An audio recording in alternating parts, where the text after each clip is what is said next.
ബ്രഹ്മയുഗം എന്ന സിനിമ കണ്ടപ്പോൾ ഗംഭീരമായൊരു എക്സ്പീരിയൻസ് ആണ് എനിക്ക് കിട്ടിയത്. എന്നാലും മമ്മൂക്ക ലാസ്റ്റ് ചെയ്ത കുറച്ച് സിനിമകളെ പറ്റിയിട്ട് ഒന്ന് സംസാരിക്കണം എന്ന് തോന്നി. അതുകൊണ്ടാണ് ഇങ്ങനത്തെ ഒരു video. So let's get started. Bramayugam കാണുന്നതിന് മുമ്പ് എന്തിനാണ് ഇങ്ങനൊരു ബ്ലാക്ക് ആൻഡ് വൈറ്റ് സിനിമ എന്നായിരുന്നു എൻ്റെ ഒരു പ്രധാന ചോദ്യം. കാരണം സിനിമയിൽ വരുന്ന കളേഴ്സ് ഞാൻ ഭയങ്കരമായ പ്രാധാന്യം കൊടുക്കാറുണ്ട്. അങ്ങനെ ഉണ്ടാകുമ്പോൾ ബ്ലാക്ക് ആൻഡ് വൈറ്റ് എനിക്ക് താല്പര്യമില്ല. ഡേവിഡ് ഫിഞ്ചറിൻ്റെ മങ്ക് വരെ ഞാൻ ഈ കാരണത്താൽ ഞാൻ പകുതിക്ക് നിർത്തിയൊരു സിനിമയാണ്. അതുകൊണ്ട് ബ്ലാക്ക് ആൻഡ് വൈറ്റ് ഒരു ഇറിറ്റേറ്റഡ് ത്രെഡായിട്ടാണ് അതെൻ്റെ മനസ്സിൽ കയറുന്നത്.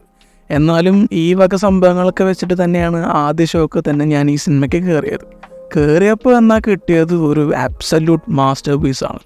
എങ്ങനെയാണ് ഒരാൾ സദാശിവൻ ഈ ഒരു ടൈമിൽ ഒരു ബ്ലാക്ക് ആൻഡ് വൈറ്റ് സിനിമ എടുക്കാനുള്ളൊരു തോട്ട് വന്ന് എന്ന് എനിക്ക് അറിയില്ല. കാരണം ഇങ്ങനത്തെ അത്രയും ഒരു എക്സ്പെരിമെൻ്റൽ സിനിമ വരുമ്പോഴത്തേക്കും ഈ ബ്ലാക്ക് ആൻഡ് വൈറ്റ് ആയതുകൊണ്ട് തന്നെ പലർക്കും ഒരു താല്പര്യമില്ലായ്മ ഈ സിനിമയോട് തോന്നിക്കാണാം.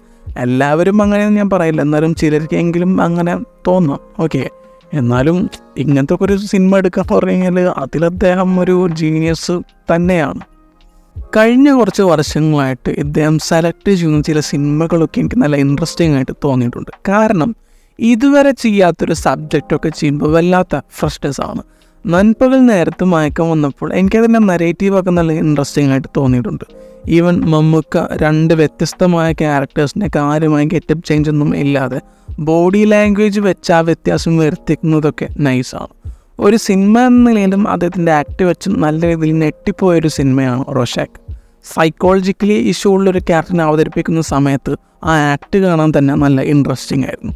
പിന്നെ ബ്രഹ്മയുഗത്തിനെ കുറിച്ച് പറയുമ്പോൾ ഞാൻ ആ സിനിമയിലോട്ട് കയറിപ്പോയോ എന്നൊരു ഡൗട്ടുണ്ട്. കാരണം അതിൻ്റെ ഉള്ളിലോട്ട് കയറിപ്പോയ പോലത്തെ ഒരു ഫീൽ എനിക്ക് ഉണ്ടായിരുന്നു. കാരണം പോറ്റി ആയി വന്നപ്പോൾ ആ സ്പൂക്കി ആക്ടൊക്കെ കണ്ടിട്ട് ഓടിപ്പോവാനുള്ള തോന്നൽ എനിക്ക് പലപ്പോഴും ഉണ്ടായിട്ടുണ്ട്. അത്രയും ഭീതിപ്പെടുത്തുന്ന ഒരു ആക്ടാണ് മമ്മൂക്ക ആ ഒരു ക്യാരക്ടറിൽ വന്നപ്പോൾ ചെയ്തത്. ഇത്തരം സിനിമകൾ മമ്മൂക്ക ചെയ്യുമ്പോൾ അപ്രീഷിയേറ്റ് ചെയ്യാതിരിക്കാൻ കഴിയില്ല.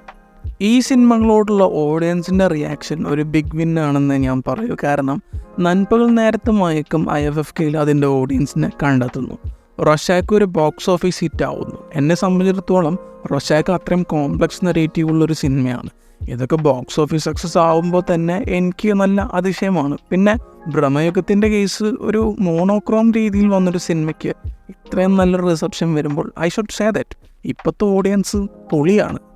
ഈ സിനിമകളെ കുറിച്ച് പറയുമ്പോൾ ഇതിൻ്റെ റീസെൻ്റ് ഇയേഴ്സിലെ മറ്റു സിനിമകളെ കുറിച്ചിട്ട് എനിക്ക് ഇതേ അഭിപ്രായം ഇല്ല.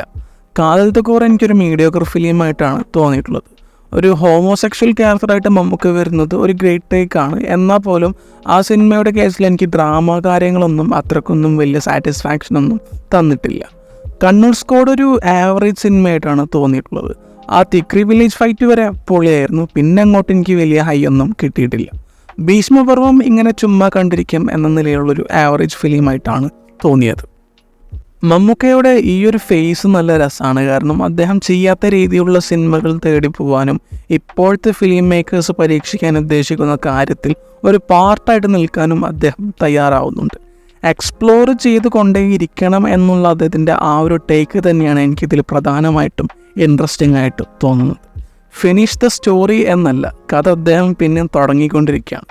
ഒരു വെർസറ്റാലിറ്റി ഉണ്ട് ഇപ്പോൾ 70s ശേഷം ചെയ്ത സിനിമകളിലൊക്കെ. കറങ്ങിയുള്ള ഈ ഒരു ഫേസ് ഇതുകൊണ്ടൊക്കെ തന്നെ അത്രയും രസകരമായിട്ട് വരുന്നുണ്ട്. മമ്മൂക്കയുടെ റീസെൻ്റ് ഇയേഴ്സിൽ നിങ്ങളുടെ ഫേവറേറ്റ് സിനിമ ഏതാണെങ്കിലും കമൻറ്റ് സെക്ഷനിൽ പറയാം. മറ്റൊരു വീഡിയോ ആയിട്ട് പിന്നെ വരാം. Bye guys.